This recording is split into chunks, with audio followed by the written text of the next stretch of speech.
Good morning, students. How are you? I'm Ravina. Welcome to all of you. So today, let's start question first. This exercise 8.3.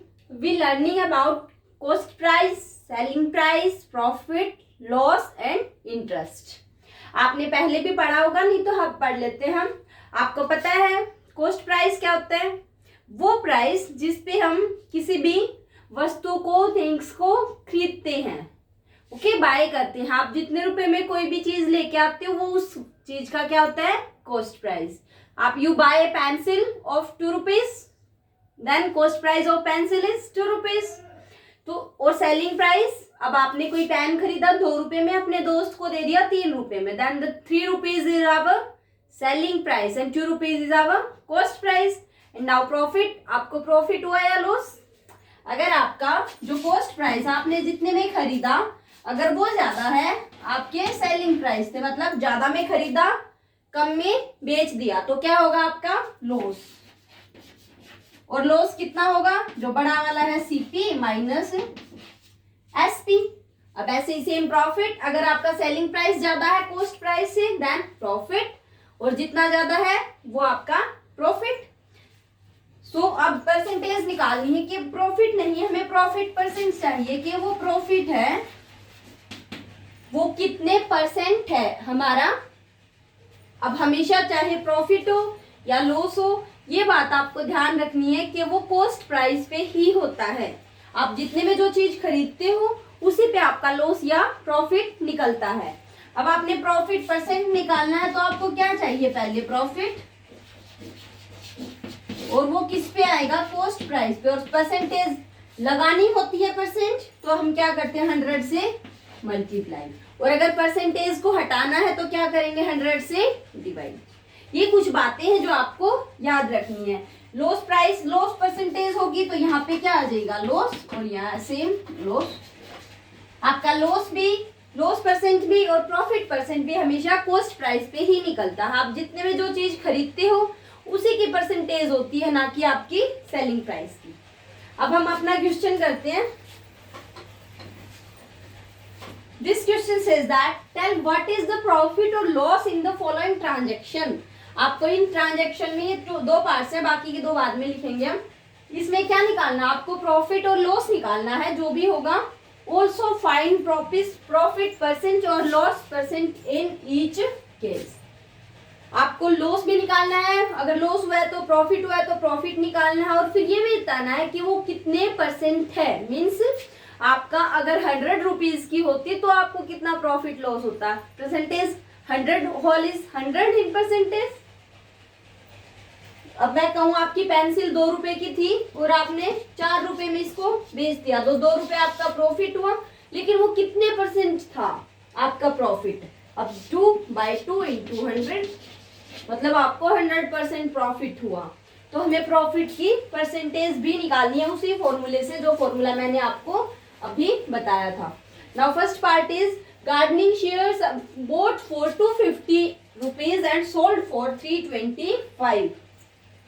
तो हम ए part करते हैं पहले.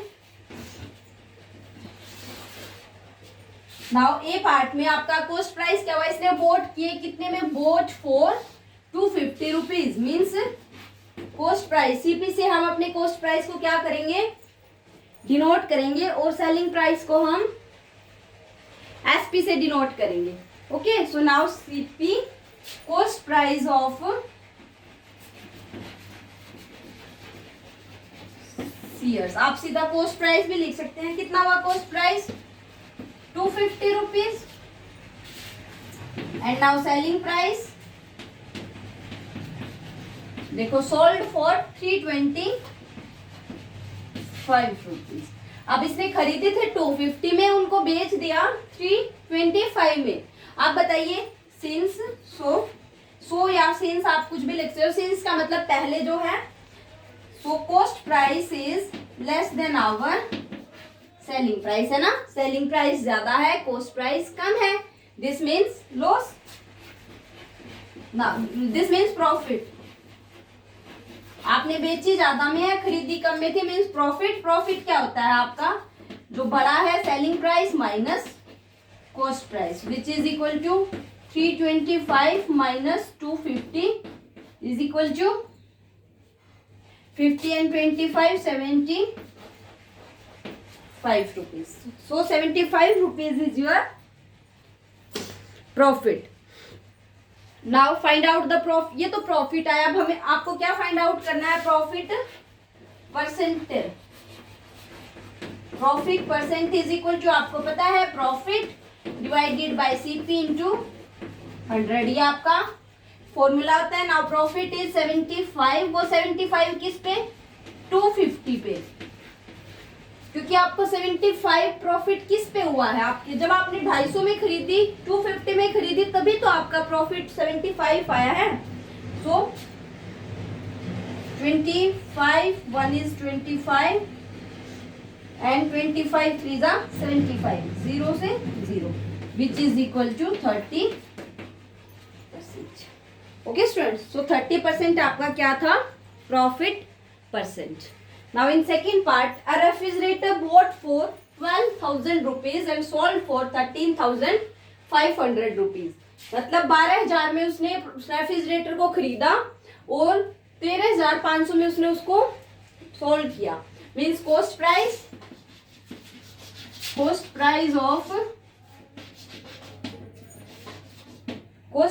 Of refrigerator.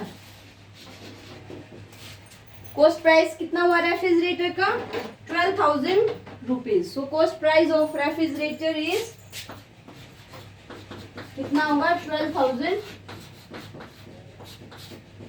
Rupees. Now selling price कितना है? 13,500 rupees.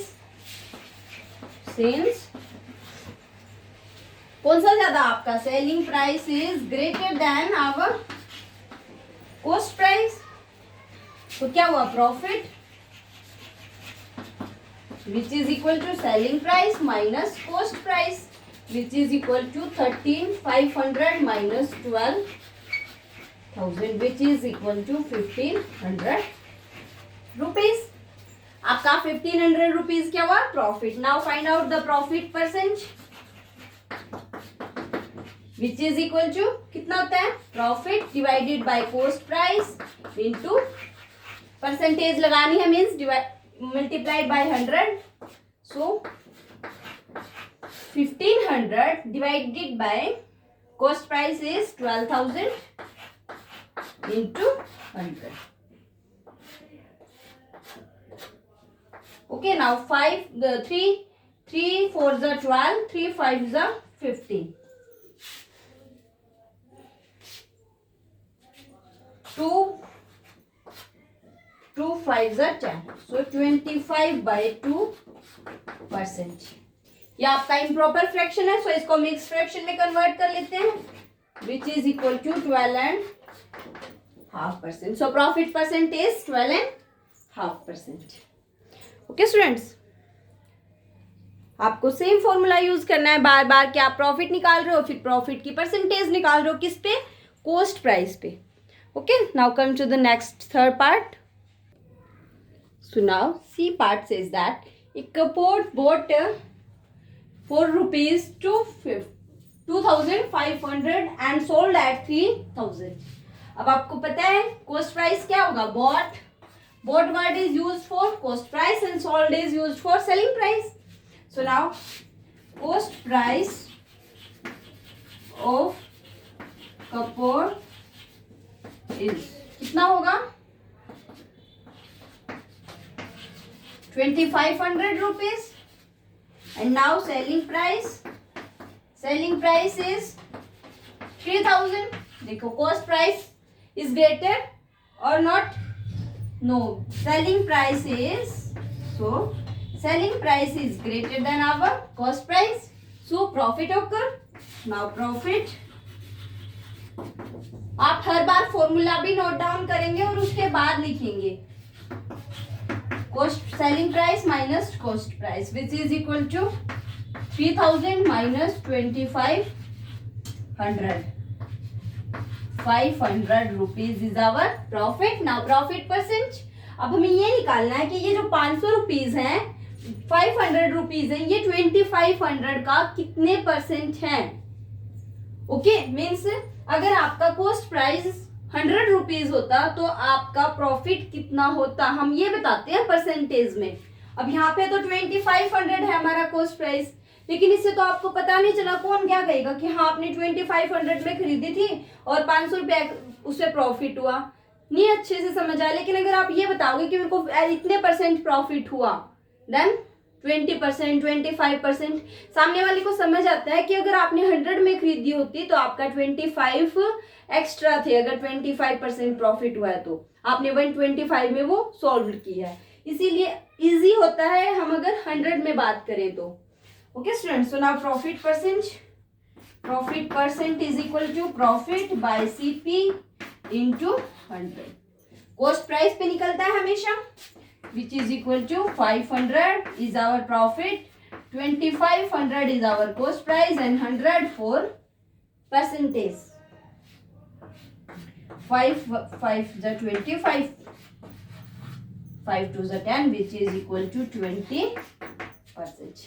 So 20 पर अगर आपका कॉस्ट प्राइस 100 रुपीज होता तो 20 उस पे क्या था, प्रॉफिट, मतलब 100 रुपीज की चीज 120 में आपने सॉल्व कर दी। ओके स्टूडेंट्स, अब हम डी पार्ट निकालते हैं। A skirt bought for 250 rupees and sold at 150 rupees. अब स्कर्ट है, उसका प्राइस क्या होगा, डाउन हो गया। देखो 250 में उसने बॉट की, मीन्स कॉस्ट प्राइस।